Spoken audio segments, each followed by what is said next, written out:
Hello students. तो आज आप मेरी ड्रेस आपको देख के बता ही सकते हो कि हम कहाँ पे जा रहे हैं। तो आज का हमारा टॉपिक है दैट इज वेजिटेटिव प्रोपोगेशन। और वेजिटेटिव प्रोपोगेशन का लास्ट टॉपिक रहता था हमारा दैट इज टिश्यू कल्चरिंग। तो टिश्यू कल्चरिंग हमारी क्लासरूम में तो हो नहीं सकता, इसके लिए हमें लेबोरेटरी में जाना पड़ेगा।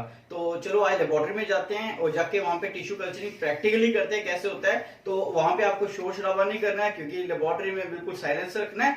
और उसके बाद फिर मैं आके आपको बोर्ड पे समझाऊंगा कि टिश्यू कल्चर के इंपॉर्टेंस क्या है, उससे जो क्वेश्चन रह जाएंगे वहां पे हम डिस्कस करेंगे। ओके, तो चलो चलते हैं फिर हम कहां पे, लेबोरेटरी के अंदर।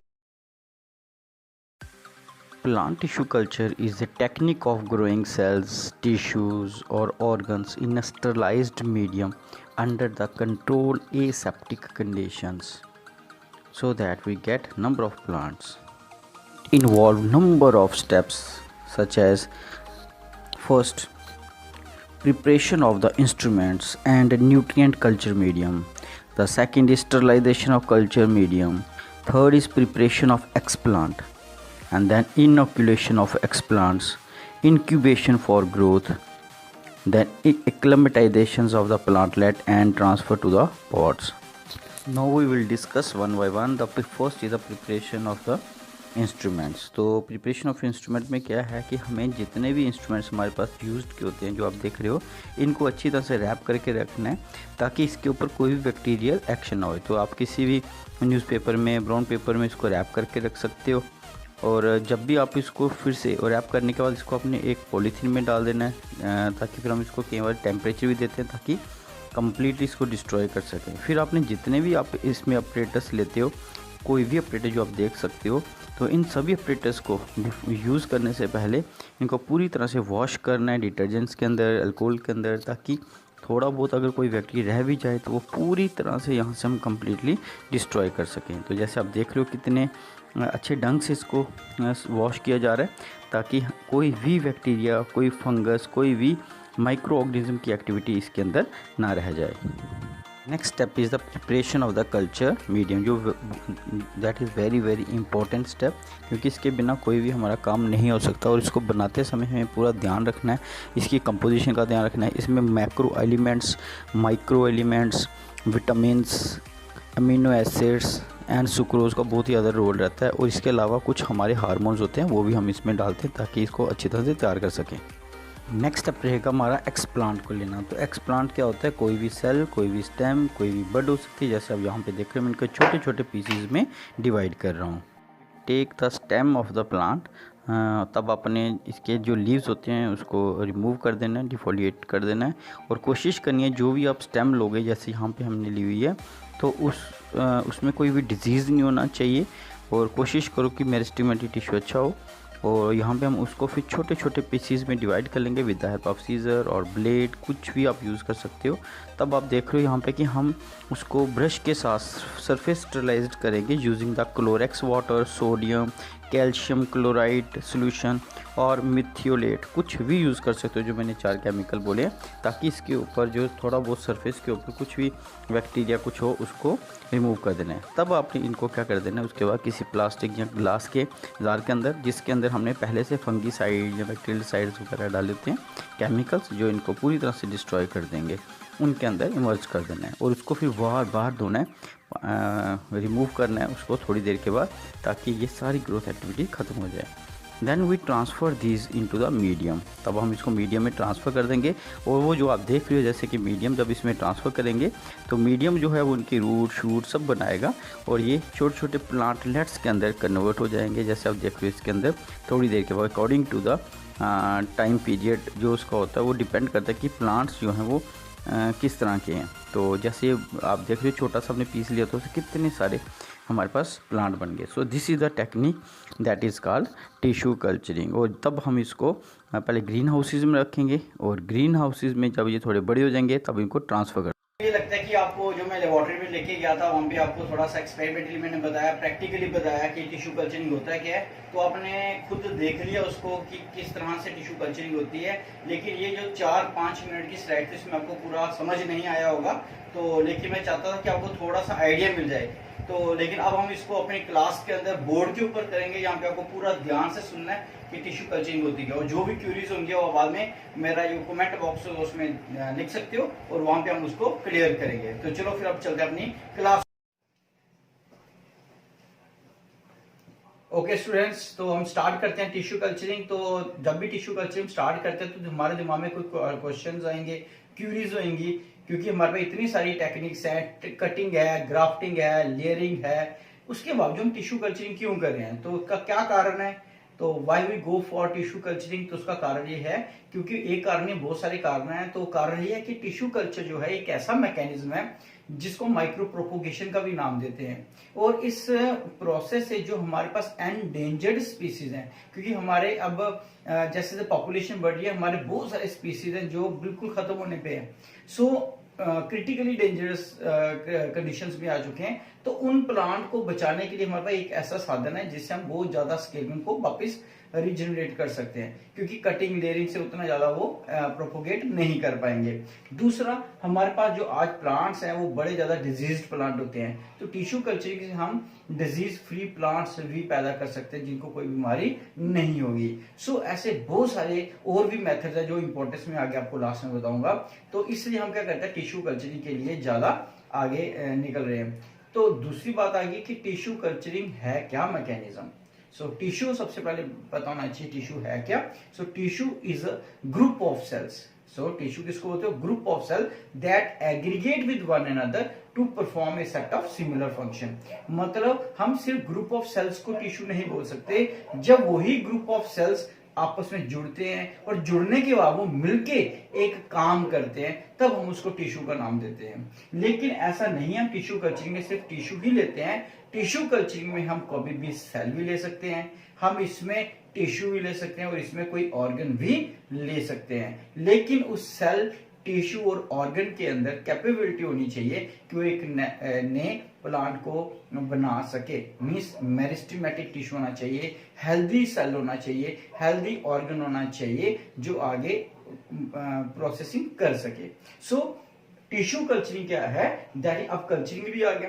सो टिश्यू कल्चरिंग क्या है, propagation of plant by culturing cell, tissue और ऑर्गन। मतलब हमें प्लांट की प्रोपोगेशन करनी है, मल्टीप्लिकेशन करनी है। कैसे, जहां तो सेल को, जहां तो टिश्यू को, जहां फिर किसी ऑर्गन को हम कल्चरिंग करें। फिर वर्ड आ गया कल्चरिंग, क्योंकि आपको साथ साथ ये छोटे छोटे वर्ड भी देखें। टिश्यू तो मैंने बता दिया क्या होता है, कल्चरिंग का मीनिंग क्या होता है।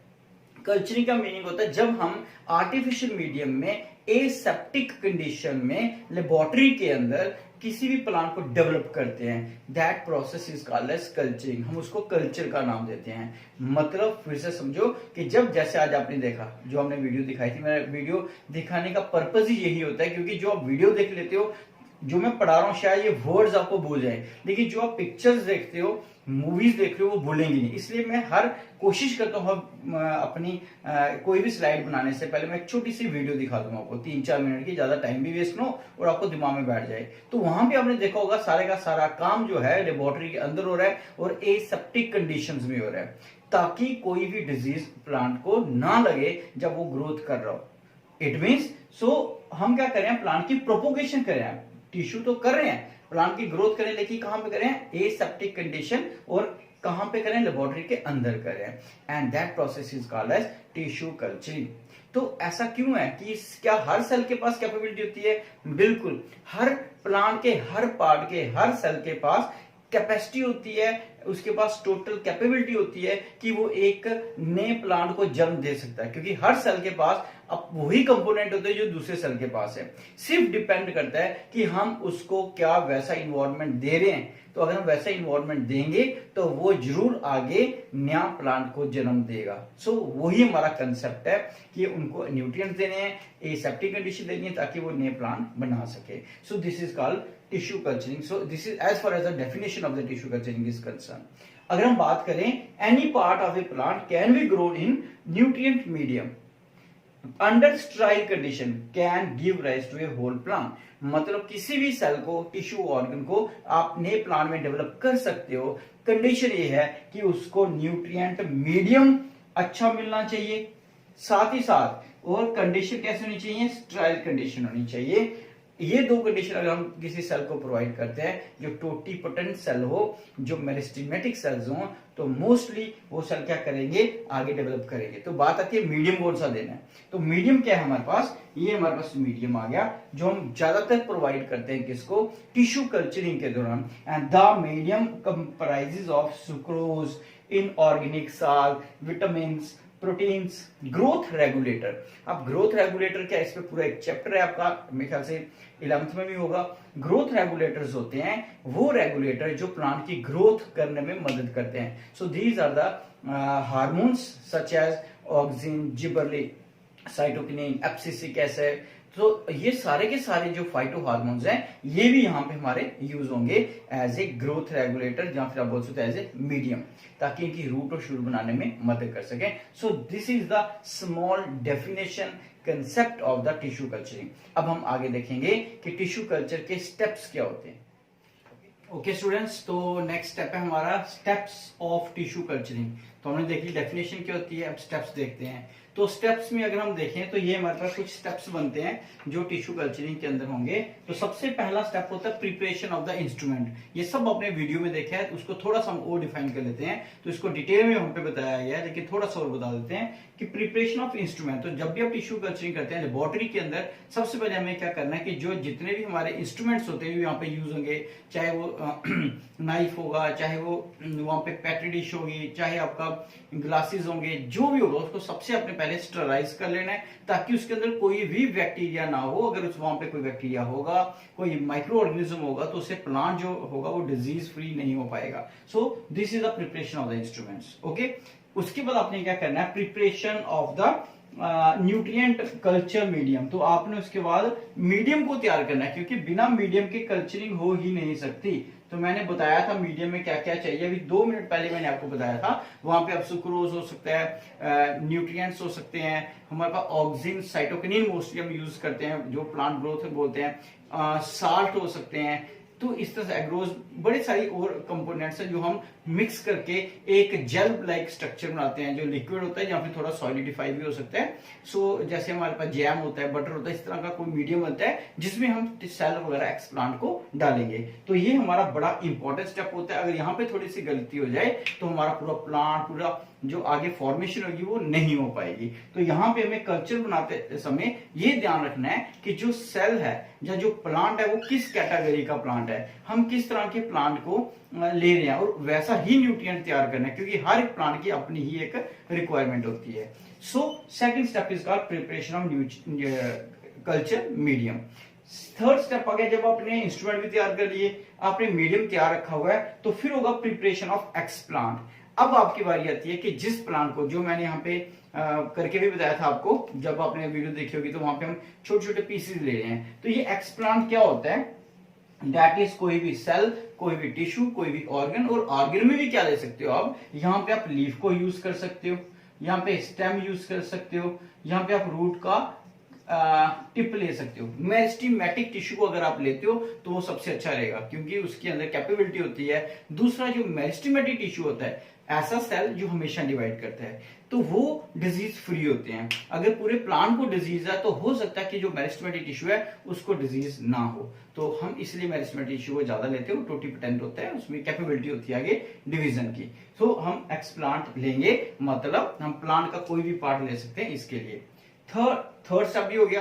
तो हमने पहले क्या किया, इंस्ट्रूमेंट लिए, उनको अच्छी तरह से कर लिया, क्योंकि कटिंग कटिंग करनी है। फिर हमने न्यूट्री मीडियम को तैयार कर लिया, पैटी डिश में डाल के अंदर ही रखा हुआ है। और अब हम क्या करेंगे, एक्सप्लांट भी लेके आ गए उसी न्यूट्रिएंट मीडियम के पास, और एक्सप्लांट को छोटे छोटे पीसेज में डिवाइड कर लिया, और उसको भी हमने स्टरलाइज करते हैं। जब देखा होगा वहां पे ब्रश से साफ करें, बीच में अल्कोहलिक या और अलग कंपोनेंट के साथ, सोल्यूशन के साथ हम उसको बैक्टीरिया शैक्टीरिया जो सरफेस के ऊपर होते हैं उनको कंप्लीटली डिस्ट्रॉय कर देते हैं, ताकि वो आगे ग्रो ना कर पाए, क्योंकि इस मीडियम में वो ज्यादा जल्दी ग्रो करते हैं। नेक्स्ट आ गया हमारे पास फॉर्मेशन ऑफ कैलस। तो जब हम एक्सप्लांट को डालते हैं तो inoculation of the explant, inoculation होता है, अब हम उस एक्सप्लांट को एक वही जो मीडियम है उसके अंदर डाल देंगे। ये भी वीडियो में देखा होगा आपने। तो जब वो एक्सप्लांट होता है उसको टेस्ट ट्यूब के अंदर हम या किसी पेट्री डिश के अंदर जहाँ पे मीडियम तैयार है उसमें डाल के उसको कवर कर देते हैं विद कॉटन प्लग, या कर देते हैं उसको कवर कर देते हैं, ताकि कोई बैक्टीरिया अंदर ना जाए। तो that is the fourth step. जब आपने 4 स्टेप कर लिए तो नेचुरल सी बात है थोड़ी दिन के बाद हर एक प्लांट की एक अपनी कैपेबिलिटी होगी डेवलप करने की, कोई जल्दी करेगा, थोड़ा कोई लेट करेगा।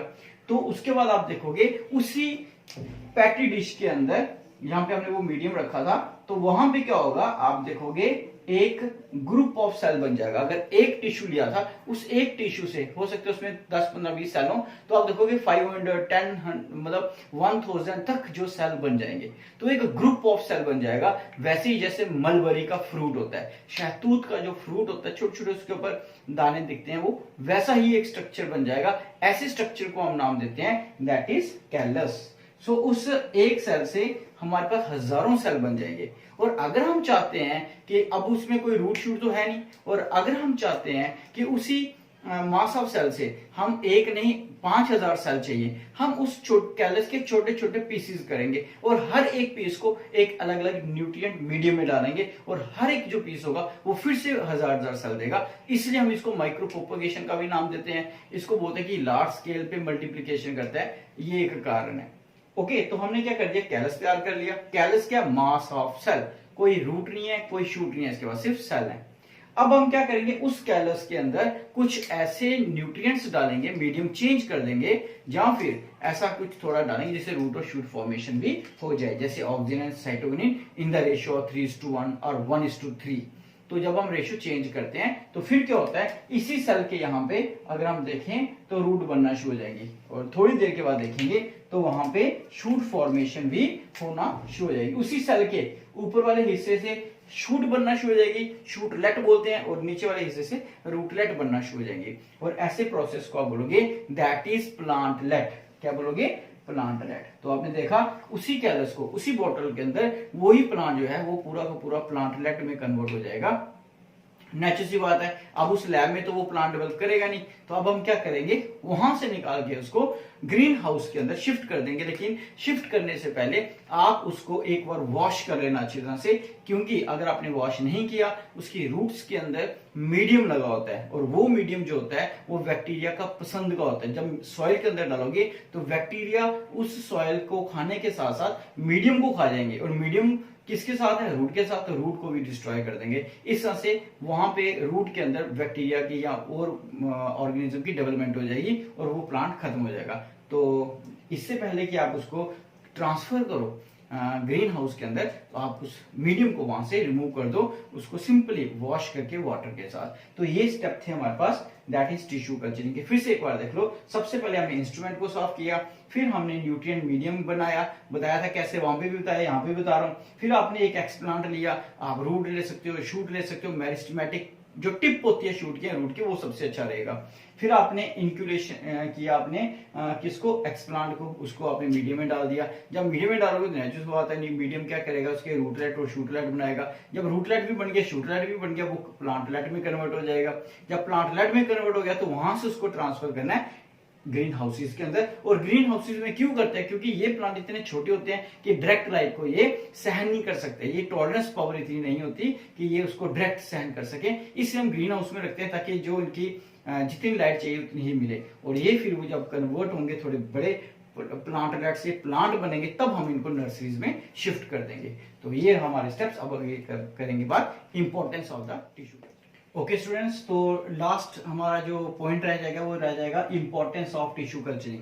सो ये कुछ टिश्यू कल्चरिंग के पॉइंट्स लिखे हैं, ऐसे बहुत सारे 8-10 यानी कि मैंने इंपॉर्टेंट लिखे हैं। तो सबसे पहला हमारा लिखा है produce large amount of plants. तो जैसे मैंने बोला आपको कि अगर आपके पास एक मेरिस्टेमेटिक सेल है, तो एक मेरिस्टेमेटिक सेल जो आपको आंखों से बड़ी मुश्किल से दिख रहा होगा, उस एक सेल से हम 1000, 2000, 3000 प्लांट बना सकते हैं, वो भी एक बिल्कुल छोटी सी स्पेस के अंदर। तो ऐसा कोई भी ऐसी टेक्निक नहीं है जो ऐसा कर सके। सो इसलिए हम बोल सकते हैं कि यहाँ पे बहुत ही लार्ज स्केल पे प्लांट बनाते हैं। पहली बात आ गई। दूसरी बात आ गई यहाँ पे कि they produce disease free plants. क्यों डिजीज फ्री प्लांट्स? आपने देख लिया कि सारा काम लेबोरेटरी के अंदर हो रहा है, और वहां पे हम जो अंदर रूम में जा रहे हैं वो भी मास्क लगा के जा रहे हैं, पूरी प्रोटेक्शन के साथ जा रहे हैं, ताकि हमारे साथ कोई बैक्टीरिया ना चला जाए। तो इसलिए वहां पे जो भी प्लांट बनेगा वो डिजीज फ्री प्लांट्स बनेंगे। तो ये भी एक टेक्निक इसकी खासियत है। तीसरा आ गया हमारे पास also beneficial for plants who are parthenocarpic. So parthenocarpic plants are the plant that are seedless plants. तो सीडलेस प्लांट के लिए बड़ा मुश्किल होता है कि क्या पता वो वेजिटेटिव भी ना कर रहे हो तो मुश्किल हो जाएगा आगे उनको प्रोपोगेट करना। तो उनके लिए बून है कि मतलब बड़ा फायदा उनके लिए, जैसे आप बोल सकते हो ग्रेप्स हैं या फिर आप बोल सकते हो बनाना है, तो उनको हम बड़े आराम से इसको प्रोपोगेट कर सकते हैं। ऐसे बड़े सारे ऑर्नामेंटल प्लांट हमारे पास हैं, फ्लावर हैं, जो हमारे पास इस टेक्निक से हम उसको बड़े लार्ज स्केल पे बना रहे हैं और पूरे वर्ल्ड के अंदर ये हम बेच रहे हैं इनको बना के टिश्यू कल्चरिंग से। सो ये भी इंपॉर्टेंट है। एक मैंने यहाँ पे लिखा ग्रेप्स बिफोर अबॉर्शन, तो ये एक नई चीज है। तो आपने देखोगा जो ग्रेप्स होते हैं उनके अंदर कई बार आप खाते हो तो बीच में छोटा सा सीड लाइक स्ट्रक्चर आता है। सो व्हाट इज दैट, वो क्या है? तो वो जो सीड लाइक स्ट्रक्चर होता है वो आप जब हम सेक्सुअल प्रोडक्शन प्लांट पढ़ेंगे उसमें डिटेल में बताऊंगा, लेकिन फिर भी थोड़ा पता होना चाहिए। तो ग्रेप्स के अंदर सेल्फ फर्टिलाइजेशन होती है या फर्टिलाइजेशन होती है। फर्टिलाइजेशन के बाद यहाँ पे इसमें जाइगोट बनता है। जाइगोट तो बनेगा तो जाइगोट से सीड भी बनना चाहिए, लेकिन वो जो बीच वाली फेजेस होती है वो स्किप हो जाती है। और होता है कि वही जाइगोट जो होता है ग्रेप्स के अंदर, अगर आप ग्रेप देखो तो उसके बीच में एक छोटा सा सीड लाइक स्ट्रक्चर होता है, सॉफ्ट सा, लेकिन सीड होता नहीं है। तो वो क्या है? उसको बोलते हैं अबॉर्टेड जाइगोट। मतलब जाइगोट बना लेकिन जाइगोट से जो सीड बनना था वो नहीं बन पाया और वो मर गया, तो इसलिए उसको बोलते हैं अबॉर्टेड जाइगोट। आ गया समझ? सो अबॉर्टेड जाइगोट जो है उसको भी हम डेवलप कर सकते हैं, जबकि वो मर गया फिर तो कैसे डेवलप होगा। लेकिन जो हॉर्टिकल्चरिस्ट वगैरह होते हैं वो क्या करते हैं, उनको पता होता है कि ये मान लो कि 15 दिन के बाद मरना है, ग्रेप्स के अंदर जाइगोट बना हुआ है, तो ये क्या करेंगे, उसको 10वें दिन उससे भी पहले निकाल के ग्रेप्स के अंदर से उसको फिर टिश्यू कल्चरिंग करते हैं। पहला स्टेप, दूसरा स्टेप, तीसरा स्टेप, क्योंकि वो भी मेरिस्टेमेटिक टिश्यू है, तो उसको भी हम क्या करते हैं, डेवलप करके नया प्लांट बना सकते हैं। तो ये किसी और टेक्निक से नहीं हो सकता जो ग्रेप्स के अंदर हम कर सकते हैं। तो ये था आज आपका topic, importance of tissue culturing. Video ज्यादा लंबी ना बन जाए इसलिए मैं बार बार बोल रहा हूँ कि मैं ज्यादा लंबा नहीं दे रहा हूँ लेक्चर, क्योंकि ये सारा अगर इसको समझाना है तो कम से कम 1.5-2 घंटे चाहिए होते हैं। तो हमने शॉर्ट में बताया क्योंकि डाउनलोड भी नहीं होती है वीडियोस पे। तो अब ये यहाँ तक ये कंप्लीट हो गया टिश्यू कल्चर। कोई क्वेश्चन होगा कमेंट कर सकते हो, लेकिन मैंने आपसे क्वेश्चन करना, अपने आंसर देने। आज मैंने आपको कुछ हिंट दिया। मैंने क्वेश्चन किया था कि जब मैंने वीडियो बनाई थी इससे पहले वाली, कि हमारे फीमेल जो होते हैं वो 33 या 34 बच्चों को जन्म दे सकती हैं, लेकिन कौरव जो थे वो 101 बच्चे थे, वो कैसे पॉसिबल है ना? तो इंपॉर्टेंट क्वेश्चन है और मैं कहता हूँ वो इससे रिलेटेड है, क्योंकि हमें बॉटनी पढ़े तो आज मैंने कुछ हिंट दी है। आप इनमें से कुछ कंक्लूजन निकाल के बताओ कैसे पॉसिबल हो सकता है, क्योंकि थे वो तो है, लेकिन कैसे पॉसिबल है कि एक फीमेल 101 चाइल्ड को जन्म दे जबकि 33 दे सकते हैं वो। तो आज मैंने जो टॉपिक पढ़ा है उसमें से कुछ कंक्लूजन निकाल के कुछ मैंने हिंट दिया आपको। तो आप बताओ और मेरे कमेंट में आंसर दो, जो भी कमेंट करेगा उसमें जरूर आंसर देना, नहीं होगा तो मैं आपको आंसर दूंगा उसका। ओके, तो आज तक का यही। तो आगे नेक्स्ट वीडियो के लिए वेट करो और इसको सब्सक्राइब जरूर करना, लाइक जरूर करना अगर आपको अच्छी लगी है तो। Thank you. यूज नहीं करते और ना ही हम इसकी वुड की हम कभी भी अगरबत्ती की स्टिक बनाते हैं। कारण क्या है? इसके 2 कारण हैं। जो रिलीजियस पर्सन है वो कहते हैं कि इसकी जो वुड होती है उसके अंदर नेगेटिव एनर्जी होती है, और जो साइंस है वो कहती है कि इसके अंदर पॉली एरोमेटिक कंपाउंड्स होते हैं जिसके जलने से हमारे यहाँ पे क्या होता है, बहुत सारे केमिकल पोल्यूशन होता है, इसलिए इसको यूज नहीं करते। और एक खासियत बता दूं कि जो हमारा बैम्बू का पेड़ होता है, इस पेड़ के ऊपर कई ऐसी स्पीसीज हैं जिनमें 65 से 120 साल तक फ्लावर नहीं लगते।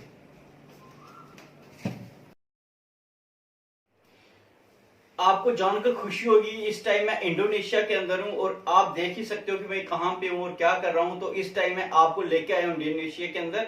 यहाँ पे सबसे दुनिया का बिगेस्ट फ्लावर होता है और इस फ्लावर का नाम है रेफ्लिशिया अर्नोल्डी।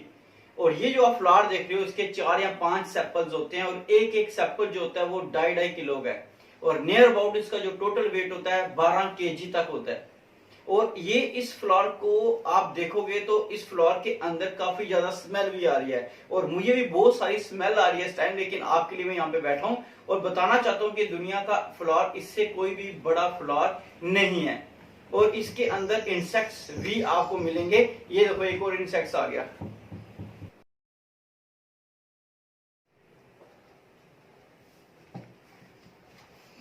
आप देख रहे हो ये फ्लोर, और ये दुनिया का सबसे लंबा फ्लोर है। इससे लंबा दुनिया में कोई फ्लोर नहीं हो सकता, क्योंकि इसकी जो आप टोटल लेंथ देखोगे 10 फीट तक होती है, और इसका जो डायामीटर आप देखोगे वो 3 मीटर तक या 3 फुट तक होगा।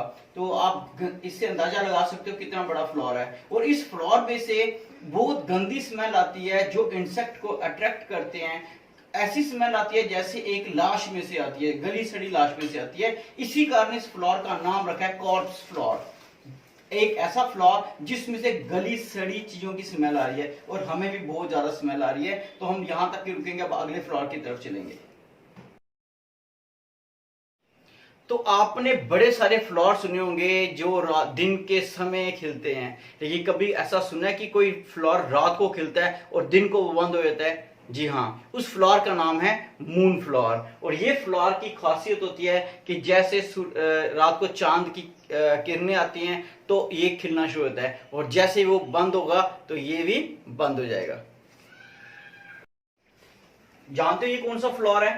तो ये फ्लोर है सनफ्लोर। तो सनफ्लोर की खासियत बहुत बड़ी खासियत है। ये अकेला ऐसा फ्लोर है जो सूरज की किरणों के साथ, सूरज की मूवमेंट के साथ अपनी मूवमेंट करता है। यहां से सूरज निकलता है, वहां से इसकी मूवमेंट स्टार्ट होती है, यहां सूरज जाएगा, वहां इसकी मूवमेंट होगी।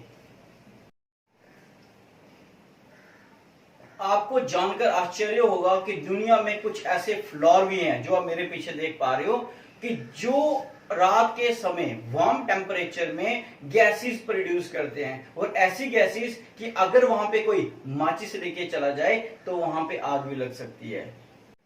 Okay students, welcome to all of you in DSEJ home classes. तो आज मैं हरप्रीत सिंह आपको बताऊंगा स्ट्रक्चर ऑफ फ्लोर, क्योंकि फ्लोर जो है एक रिप्रोडक्टिव पार्ट है, और इसके बिना कोई भी सीड, कोई भी फ्रूट बन नहीं सकता। तो है ना खासियत। तो आज हम इसकी पूरी डिटेल करेंगे, इसकी डायसेक्शन करेंगे, लेबोरेटरी के अंदर करेंगे, फिर इसकी थ्योरी भी करेंगे। तो चलो पहले हम इसकी डायसेक्शन करेंगे, उसके बाद इसकी थ्योरी भी पढ़ेंगे। Hello students, this is a typical floor and a complete floor because it consists of 4 parts. जैसे आप देख रहे हो, ये इसके पेटल्स आगे जो आपको पर्पल वगैरह कलर के दिख रहे हैं या पिंक कलर के दिख रहे हैं, तो और इसके ये नीचे जो आपको दिख रहे हैं, दिस इज़ द सेपल। ये जो दिख रहे हैं आपको, these are the sepals, these are the petals. तो अब अंदर वाले पार्ट नहीं दिखेंगे, उसके लिए इसको थोड़ा सा कट देना पड़ेगा, डायसेक्ट करना पड़ेगा। तो जैसे मैंने इसको डायसेक्ट किया तो आप देख सकते हो उनके अंदर आपको दूसरे पार्ट्स भी, एसेंशियल पार्ट्स भी दिखना शुरू हो जाएंगे। That is mail reproductive part and female reproductive part. तो जब भी आप करोगे तो आप आराम से देख सकते हो। So these are the petals, these are the sepals and so these are sepal, these are petals, और ये अंदर आपको दिख रहे हैं इनके रिप्रोडक्टिव पार्ट्स। ये इनके रिप्रोडक्टिव पार्ट्स आ गए। ओके, आपको लेयर कट दिख रहे हैं यहाँ पे। ये मैंने बैकग्राउंड इसलिए रखी है ताकि आपको ये थोड़ा क्लियर दिख जाए। तो ये आपको दिख रहे हैं यहाँ पे, ये वाला जो पोर्शन, दिस इज, ये जो दिख रहा है दिस इज स्टिग्मा, ये स्टाइल, और नीचे इसके ओवरी होगी। तो मैं ऐसा करता हूँ, इसको और अच्छे तरह से करने के लिए नीचे तक डाइसेक्ट करता हूँ इसको, और इसके पेटल्स को मैं रिमूव कर देता हूँ क्योंकि ये अटैच होंगे पेटल से। ये मैं इसको कर देता हूँ कि ये, तो ये आ गया आपके पास, ये स्टिग्मा, ये स्टाइलो, इसके नीचे ओवरी होगी, और जो दूसरे पार्ट्स हैं इसके,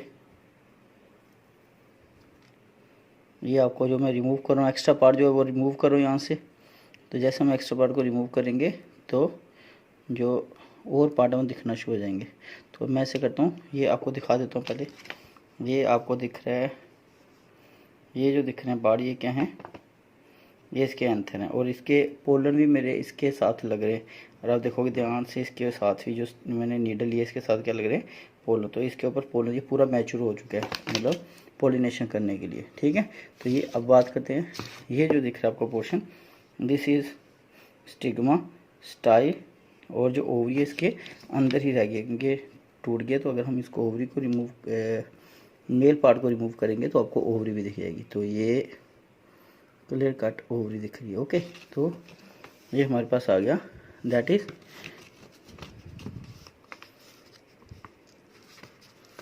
ये हमारे पास पूरा पोर्शन आ गया इसका। ओके, दिख रहा है आपको। सो this is stigma, this is style and this is ovary. Ovary के नीचे ये थैलमस दिख रहा है, थैलमस के नीचे स्टॉक होगी।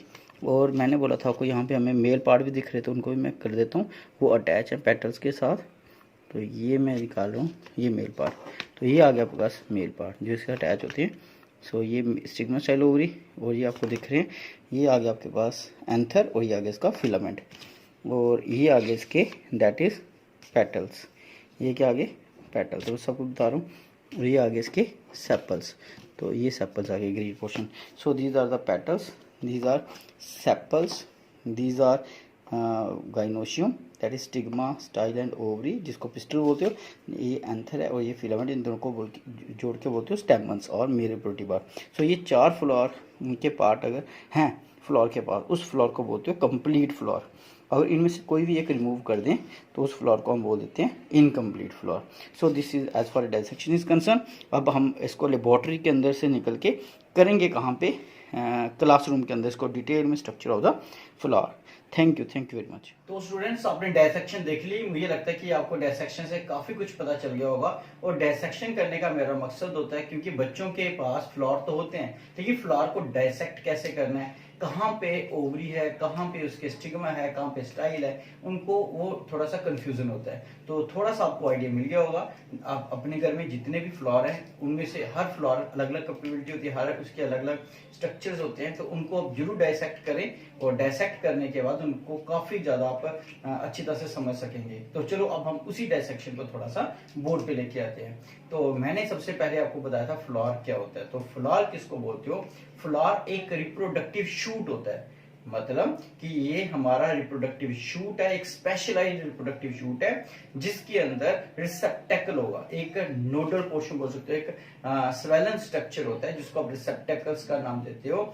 और वो जो रिसेप्टेकल्स होता है उसके अंदर एम्बेडेड होते हैं flower parts. Okay, so it is a specialized shoot that consists of receptacles, and that receptacles enclose the various parts of the flowers. Okay, so इसलिए वो स्पेशलाइज्ड शूट का नाम दिया गया है। फिर बात आती है कि फ्लावर है क्या। तो फ्लावर है, it is the reproductive part of the plant.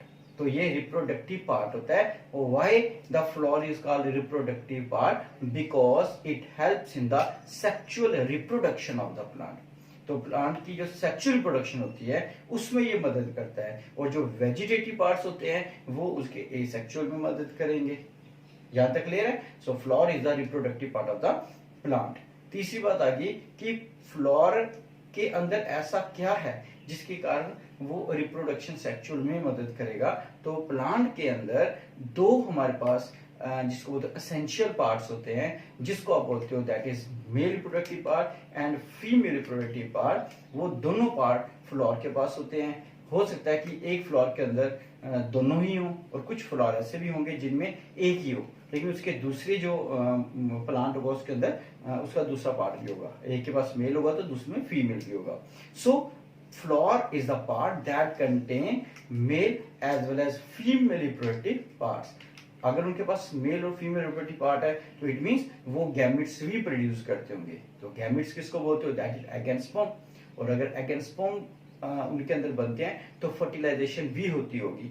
Fertilisation का मीनिंग आ गया कि दोनों का फ्यूजन होना। अगर दोनों की फ्यूजन हो रही है इट मींस जाइगोट भी बनता होगा, और उस जाइगोट से आगे सीड भी बनेगा, और सीड ही होता है जो सेक्सुअल प्रोडक्ट है। ओके, तो जब कभी भी आप प्लांट को लगाते हो थ्रू सीड्स, किसी भी तरह के सीड लगा रहे हो, तो इट मींस आप सेक्सुअल प्रोडक्शन का प्रोडक्ट यूज कर रहे हो। अगर आप उसकी कटिंग करके लगा रहे हो, लेयरिंग लगा रहे हो, ग्राफ्टिंग लगा रहे हो, इट मींस आप वेजिटेटिव प्रोपोगेशन कर रहे हो। ये दो चीजें क्लियर होनी चाहिए। तो ये रहा हमारे फ्लावर का थोड़ा सा बेस। अब हम बात करेंगे कि फ्लावर के अंदर मैंने बोला था दो तरह के पार्ट होते हैं। एक होते हैं हमारे पास एसेंशियल पार्ट, एसेंशियल, और दूसरा मैंने बोला था एक्सेसरी पार्ट। दो होते हैं हमारे पास एसेंशियल और दो होते हैं हमारे पास accessory. So the flower possesses two essential parts and the two accessory parts. So what are the essential parts? Essential का मीनिंग ये होता है कि जिसके बिना फ्लावर आगे चल ही नहीं सकता, जिसके बिना फ्लावर का कोई अपना वजूद ही नहीं होगा, उसकी अपनी कोई आइडेंटिटी नहीं होगी। And this two parts are the male reproductive part and the female reproductive part, जिसको आप नाम देते हो गाइनोशियम एंड एंड्रोशियम का। ओके, सो क्योंकि ये इतने इंपॉर्टेंट है कि अगर ये नहीं होंगे मेल और फीमेल तो फ्लोर का होने को कोई मीनिंग ही नहीं होगा, इसलिए हम इनको असेंशियल बोलते हैं। जैसे गाड़ी के अंदर इंजन अगर है तो गाड़ी जैसी मर्जी होगी लेकिन अच्छी चलेगी। अगर उसके ऊपर इंजन अच्छा नहीं है, हमने बाहर से बड़ी डेकोरेशन की है, उसकी एसेसरीज बड़ी लगाई हुई हैं, हमने टेप लगाई है, उसके ऊपर फोटोज लगाए हैं, एक्टर के फोटो लगाए हैं, सीट कवर अच्छा लगाया है, लेकिन इंजन अच्छा नहीं है तो गाड़ी आगे चलेगी नहीं। सो इसकी इसी तरह से एसेंशियल पार्ट जो होते हैं उसके बिना फ्लोर आगे नहीं चल सकता, सीट नहीं बन सकता। और एसेसरीज इंपॉर्टेंट हैं लेकिन उतने इंपॉर्टेंट नहीं है जितने की एसेंशियल होंगे। सो मैंने बोला था कि एसेंशियल एसेसरीज क्या होते हैं, ये मैंने आपको बता दिया। सो ये दो चीजें होगी। अब बात आती है फ्लोर के स्ट्रक्चर जो होते हैं, चार पार्ट मैंने बोला। एसेसरीज में आते हैं सेपल्स एंड पेटल्स, और इसमें आते हैं एंड्रोशियम एंड गाइनोशियम। तो ये चार पार्ट मिलके बनाते हैं फ्लोर को। लेकिन फ्लोर में इतना आसान नहीं है, फ्लोर को समझाने के लिए कम से कम 2 घंटे चाहिए क्योंकि इसमें बहुत छोटे छोटे स्ट्रक्चर्स होते हैं। लेकिन जितना हो सकता है हम इसको थोड़ा सा क्लियर करेंगे। तो it means floor consist of 4 main parts. First that is sepal, second petals, third androecium and fourth gynoecium. इनके और भी नाम है, वो आगे देखेंगे हम। तो अब बात आती है कि सबसे बाहर वाली लेयर, तो हम एक एक करके सबको बात करेंगे, डिस्कशन करेंगे। तो सबसे पहले हमारे पास आता है ये जो आपको ग्रीन लीफ लाइक स्ट्रक्चर दिख रहा है। ओके, सो इन लीफ के आगे आपको ये वाला पोर्शन दिख रहा है जिसको मैं थोड़ा सा कर रहा हूं, ये वाला स्ट्रक्चर, यहीं से हम स्टार्ट करते हैं। तो यहाँ पे इस स्ट्रक्चर के नीचे आपको एक स्टॉक दिख रही है। This stalk is called as pedicel. तो इसका मतलब सिंपल मैं देसी भाषा में बताऊंगा कि जब आप एक रोज को पकड़ते हो तो जिस टहनी को पकड़ते हो जिसके ऊपर फ्लावर होता है, सॉलिटरी फ्लावर होता है, अकेला फूल होता है, आप उसको नाम देते हो दैट इज पेडिसल। तो pedicel is nothing, it is a stock of flower. जैसे स्टॉक ऑफ लीफ जो होता है हम उसको पेटियोल का नाम देते हैं। स्टॉक ऑफ इनफ्लोरेसेंस, इनफ्लोरेसेंस होता है जब गुच्छा होता है फ्लावर का, उसकी जो स्टॉक होती है हम उसको पेडंकल का नाम देते हैं। तीनों ही पी से स्टार्ट हुई है, पेटियोल, पेडंकल एंड पेडिसल। तो पेडिसल ये आ गया पर। तो उसी पेडिसल के ऊपर आप देखोगे लास्ट एंड जो होगा वो स्वेलन स्ट्रक्चर होगा, and that swollen structure is called as thalamus. उसको थैलेमस भी बोलते हो। और ये बड़ा आपको रोज के ऊपर बड़ा अच्छा क्लियर दिखाई देता है, मोटा सा गोल सा स्ट्रक्चर होता है ग्रीन कलर का। उसके बाद उसी को हम टोरस का भी नाम देते हैं और उसी को हम रिसेप्टेकल का भी नाम देते हैं। सो कंफ्यूजन नहीं होनी चाहिए, तीनों का मतलब सेम रहेगा। तो इस स्ट्रक्चर का मीनिंग क्या है? यही स्ट्रक्चर है थैलेमस जो पूरे फ्लावर को बांध के रखता है। अगर ये नहीं होगा तो पूरा का पूरा फ्लावर जो है वो नहीं हो पाएगा, ये खुल जाएगा। So it envelope all the structures of the flower whether it is sepal, petal, androecium और gynoecium. So this receptacle or this thalamus is a swelling structure that encloses the 4 part of the flower. Okay, यहाँ तक समझ आ गया?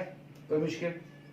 Okay, अब हम बात करते हैं इसके आगे वाला पोर्शन। तो सबसे बाहर वाली जो लेयर होती है फ्लोर की, जो आपने डायसेक्शन में देखा होगा, वो ग्रीन कलर की होती है मोस्टली। 99-95% वो ग्रीन होगी और उसको आप नाम देते हो दैट इज सेपल्स। आप क्या बोलते हो? सेपल। मैंने यहाँ पे लिखा हुआ है, ये आगे green portion. So the outermost whorl of the flower, सबसे बाहर वाली जो परत होती है उसको ग्रीन कलर की होती है, हम उसको बोलते हैं सेपल्स। लेकिन इसको एक और नाम दिया जाता है, हम इसको कैलिक्स भी बोलते हैं। तो फर्क क्या है कैलिक्स और सेपल में, ये देख लो। मान लो कि मेरे पास 4 सेपल्स है, 1 2 3 4, तो ये चारों के चारों क्या हैं? सेपल्स हैं। तो मैं इसको बोल रहा हूँ सेपल सेपल सेपल सेपल। लेकिन जब हमने इन सबको कलेक्टिवली नाम देना है तब हम इसको बोलते हैं कैलिक्स। सो कैलिक्स क्या है? ग्रुप ऑफ सेपल्स, और कुछ नहीं है, दोनों का मतलब सेम, लेकिन सेपल्स होता है इंडिविजुअल और कैलिक्स होता है ग्रुप में। So this is the difference between sepal and calyx. So ये बात आती है आउट ऑफ वर्ल है तो करेगी क्या? सो जो आउट ऑफ वर्ल होती है सेपल्स की, इस ग्रीन कलर की है, इसका काम होता है कि जब फ्लावर बड की फॉर्म में होता है, मीन्स अभी पूरी तरह से खुला नहीं है, अभी एक्सपोज्ड नहीं हुआ है, तो वो बड की फॉर्म है, तब आपको जो स्ट्रक्चर दिखते हैं वो सेपल्स ही दिखते हैं। ना आपको एंड्रोशियम दिख रहा है, ना पेटल दिख रहा है, ना आपको गाइनोशियम दिख रहे हैं। वो एनक्लोज करके रखता है उसको बड की फॉर्म में, तो प्रोटेक्ट करके रखता है, अंदर से एवेपोरेशन या ट्रांसपरेशन ना हो, पानी लॉस ना हो, उस सब चीजों से बचा के को रखता है सेपल्स। लेकिन जैसे ही फ्लावर खुल जाता है तो सेपल जो होते हैं हमें दिखना बंद हो जाते हैं जब बड़े छोटे स्ट्रक्चर सामने आते हैं। इट मीन्स कि सेपल्स का काम तब तक होता है जब वो बड होता है। उसके बाद जब फ्लावर खुल जाएगा, पेटल्स पूरी तरह से खुल जाएंगे, तब वो होता है हमें जहां तो वो विदर कर जाएगा, गिर जाएगा, नहीं तो अटैच रहेगा। तब जब फ्रूट बनेगा तब उस फ्रूट को भी प्रोटेक्ट कर सकता है। So next word is called petals. जो मैंने ब्लू कलर की बनाई है, दिस इज कॉल्ड पेटल। और जो फ्लावर था वहां पे वो पिंक या पिंक कलर के थे वहां पे पेटल्स। सो पेटल्स, पहला point, they are the outer, second outer innermost whorl of the flower. तो सेपल के अंदर वाली वर्ल होता है लेयर, अंदर वाली लेयर होती है। पहला point, it is coloured part of the flower mostly. क्यों कलर्ड पार्ट होता है? क्योंकि इसका काम होता है अट्रैक्शन। ये अट्रैक्ट करता है इंसेक्ट्स को, ह्यूमन को। क्यों अट्रैक्ट करता है? ताकि ये पोलिनेशन कर सकें। सो जो पोलिनेशन होती है, वो अगला हमारा टॉपिक होगा, बताऊंगा। तो उसमें अट्रैक्ट को इंसेक्ट्स करते हैं, बर्ड्स को अट्रैक्ट करते हैं, हर एक ह्यूमन को अट्रैक्ट करते हैं ताकि वो आगे पोलिनेशन कर सके। सो ये काम होता है किसका? पेटल्स का। तो अब पेटल जो होते हैं वो सेकंड वर्ड आगे अट्रैक्शन होते हैं। और बड़ी बार क्या होता है कि ये जो होते हैं मोस्टली कलरफुल ही होंगे, और अलग अलग कलर्स होते हैं, अलग अलग बर्ड्स को इनविटेशन देते हैं, किसके लिए? पोलिनेशन के लिए। वो भी हम आगे जब पोलिनेशन करेंगे उसके अंदर हम इसको क्लियर करेंगे। ओके, अगर हम पेटल्स के बाद जाए, एक सेपल में मेरी थोड़ी सी चीज आ गई थी। सेपल जो होते हैं, मैंने बोला इसको कैलिक्स बोलते हैं, लेकिन सेपल्स और पेटल को हम कलेक्टिवली अगर नाम देना हो, दोनों को, सेपल्स और पेटल को इकट्ठा बोलो, हम पेरियंथ का भी नाम यूज करते हैं, पेरियंथ। तो व्हाट इज पेरियंथ? पेरियंथ हम बोल सकते हैं सेपल्स और पेटल को कलेक्टिवली जो नाम देना है, then it is called perianth. So perianth is nothing, only the collective name given to the sepals and the petals. लेकिन कई बार क्या होता है, सेपल और पेटल इस तरह से फ्यूज हो जाते हैं आपस, ये सेपल है, ये पेटल है, तो इस तरह से फ्यूज हो जाएंगे, आपको पता ही नहीं चलेगा कि सेपल्स कौन से हैं, पेटल्स कौन से हैं। ऐसी कंडीशन को भी एक नाम दिया गया, then it is called tepals. हम उसको क्या बोलते हैं? टेपल। ये छोटी छोटी टर्म्स है, याद रखना। सो टेपल क्या होता है? जब सेपल्स और पेटल आपस में फ्यूज कर जाएंगे, आपको डिफरेंशिएट ही नहीं होगा कि सेपल कौन है, पेटल कौन है। So tepal is a condition when sepals and petals fuse in such a way that you can't distinguish between sepals and petals. That condition is called as tepals. यहां तक ठीक है? तो ये दो कंडीशन बड़ी बार पूछी जाती है पेपर्स में, तो आपको पता होना चाहिए। तो अब हम चलते हैं पेटल से अंदर। तो पेटल के अंदर अगर हम जाएंगे तो जो तीसरी लेयर आएगी, क्योंकि ये लेयर वाइज होता है, तो सबसे तीसरी जो लेयर आती है, that layer is called as androecium. Androecium को आप बोलते हो, that is male reproductive system. और ये मेल रिप्रोडक्टिव सिस्टम होते हैं, ये ज्यादातर मैक्सिमम टाइम जो होते हैं वो फीमेल से ज्यादा होते हैं, क्योंकि फीमेल सेंटर में होती है, मोस्टली एक होगी, और इनको आगे पीछे सराउंड किया होता है एंड्रोशियम ने। So androecium is the third most whorl. और जो एंड्रोशियम अगर हम एक सिंगल को बोले, हम उसको स्टेमन बोलते हैं। तो स्टेमन जो है कहां पे है? ये रेड कलर, तो ये आ गया ये। तो ये जो स्ट्रक्चर दिख रहा है रेड कलर का, ये आप बोल सकते हो ये क्या है? These are the stamens, these are the male reproductive part, and this part further consist of, मैं फिर से यहाँ पे थोड़ा बना देता हूँ। तो ये बना होता है किससे? ऐसे एक swollen structure, knob like structure, और एक thread like structure. The thread like structure is called, इसको आप बोलते हो फिलामेंट, और ये जो नॉब लाइक स्ट्रक्चर इसको बोलते हो anther. So stamen consist of anther plus filament, इन दोनों को जोड़ तो बन जाता है स्टेमन। ऐसे बहुत सारे स्टेमन्स मिलेंगे तो बन जाएगा androecium. Okay, so this is anther. अब बात आती है एंथर के अंदर है क्या? तो एंथर एक स्ट्रक्चर है जो नॉबलाई है, इसके अंदर होते हैं पोलन ग्रेन्स। क्या होता है इसके अंदर? Pollen grains. और नाम सुना आपने 10th में तो पढ़ा होगा। और ये जो पोलन ग्रेन्स होते हैं, इन पोलन ग्रेन के अगर हम अंदर देखें तो क्या होगा? स्पर्म होगा। इडमी अगर मैं आपसे पूछूं सिंपल, स्पर्म किसके अंदर है? आपने बोलना है पोलन ग्रेन के अंदर। मैं पूछूंगा पोलन ग्रेन किसके अंदर है? आपने कहना एंथर के अंदर। मैं बोलूंगा एंथर किसका पार्ट है? आपने कहना स्टेमन का पार्ट है। सो this is the male reproductive part. और यही पोलन होते हैं जो क्या करेंगे? पॉलिनेशन में मदद करेंगे। यहां से जाएंगे और इस स्टिग्मा के ऊपर बैठ के ये पॉलिनेशन करने में मदद करेंगे। So this is as far as the androecium is concern. तो ये एंड्रोशियम हो गया। तो एंड्रोशियम के अंदर अगर हम जाएंगे तो हमें एक स्ट्रक्चर दिखेगा, that structure is called gynoecium, जो वहां पे भी आपने देखा था डिसेक्शन में। तो गाइनोशियम जो होता है, सबसे ऊपर वाला जो पार्ट होता है उसका, दिस इज कॉल्ड स्टिग्मा। आप इसको क्या बोलोगे? स्टिग्मा। तो ये आ गया आपका स्टिग्मा। स्टिग्मा के नीचे एक थ्रेड लाइक स्ट्रक्चर होता है जो इसके फिलामेंट के साथ साथ चलता है, आप उस स्ट्रक्चर को बोलते हो that is style, stigma style. और नीचे जाके फिर एक नॉब लाइक स्ट्रक्चर आएगा जो वहां पे बड़े क्लियर दिखा था आपने, and that structure is called ovary. तो ये तीनों स्ट्रक्चर मिलते हैं, कौन कौन सा, that is stigma, style and ovary, और ये तीनों मिलके बनाते हैं that is female reproductive system, and that female reproductive system is called gynoecium, and that is called pistol, उसको पिस्टल का भी नाम देते हैं। इन तीनों को इकट्ठे बोलते हो आप, ये और ये, दैट इज कॉल्ड पिस्टल। अब इसी फीमेल ओवरी के अंदर एक इंटेग्यूमेंटस, छतरी की तरह, छाते की तरह, अमरेले की तरह एक स्ट्रक्चर होता है यहाँ पे, इसको भी हम पूरा डिटेल में करेंगे आगे, अभी फिलहाल नहीं। तो यहाँ पे आप देखोगे इसको बोलते हो अव्यूल, क्या नाम देते हैं इसको, अव्यूल। और इस अव्यूल के अंदर एक स्ट्रक्चर होता है इसको बोलते हो ओवरी, सॉरी इसको बोलते हो एग। तो यहाँ पे है एग और पोलन ग्रेन के अंदर होंगे स्पर्म्स, इन दोनों की फर्टिलाइजेशन होगी तभी जायगोट बनेगा, और यहाँ पे जायगोट बनेगा। So this is called female reproductive structure. तो ये था हमारे पास that is female reproductive structure, male reproductive structure, sepals, petal, perianth, या फिर हमने बोला थैलेमस, पेडिसल एटसेट्रा। तो ये एक छोटा सा स्ट्रक्चर था आपका फ्लोर का। और भी अगर आपके दिमाग में इससे रिलेटेड कोई क्वेश्चन आ रहे हैं आप पूछ सकते हो। तो फिर बात आती है कि ये फ्लोर का इंपॉर्टेंस क्या है, क्या क्यों है फ्लोर। तो आप जितने भी फ्रूट खा रहे हो, जितने भी फ्रूट खा रहे हो, वो सारे के सारे जो फ्रूट्स होते हैं वो क्या हैं, वो इसी फ्लोर से बने हैं। तो एक टेक्निकली बोल रहा हूँ, ऐसे देसी भाषा में नहीं, टेक्निकली मैं बोल रहा हूँ कि हमारा वेजिटेटिव पार्ट और हमारा जो रिप्रोडक्टिव पार्ट होता है उसमें थोड़ा अंतर होता है।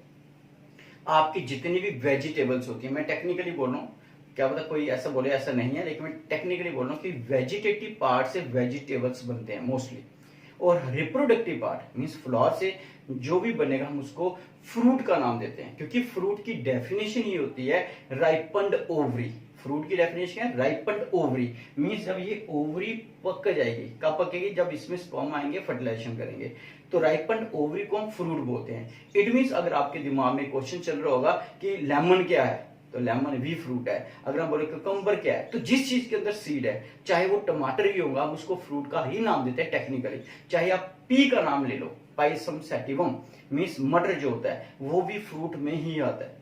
क्यों आप सब्जी बोलते हैं उसको वेजिटेबल्स, क्योंकि हमें उसकी डेफिनेशन नहीं पता है। सो वेजिटेबल वेजिटेटिव पार्ट से जन्म होगा, और फ्रूट का राइपन्ड ओवरी है, तो राइपन्ड ओवरी किसमें होगी, दैट इज फ्लावर। तो फ्लावर से जो भी बनेगा हम उसको टेक्निकली फ्रूट का ही नाम देते हैं। हम अपने सहूलियत के लिए उसको सब्जी और फ्रूट या फल बोल देते हैं अलग से। सो ये छोटी छोटी चीजें जब तक आप नहीं पढ़ोगे, कि बायो इतनी वास्ट है कि आपको थोड़ी थोड़ी चीजों से ही सीखना है और जिसको इंप्लीमेंट करना है। जब इंप्लीमेंटेशन आएगा तो ही मजा आएगा आपको इस साइंस के अंदर।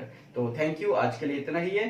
तो फिर हम अगली नई वीडियो के साथ आएंगे। तो मैं बार बार बोलता हूँ इसको आप सब्सक्राइब करें, लाइक करें, ताकि हम इस चेन को आगे चला सकें। बच्चों को ये चीज अगर समझ आ रही है, अच्छी आ रही है, तो इसको आगे पास ऑन जरूर करें, ताकि और बच्चों की फायदा हो इस टाइम में जबकि बच्चे घर बैठे हुए हैं। तो थैंक यू वेरी मच।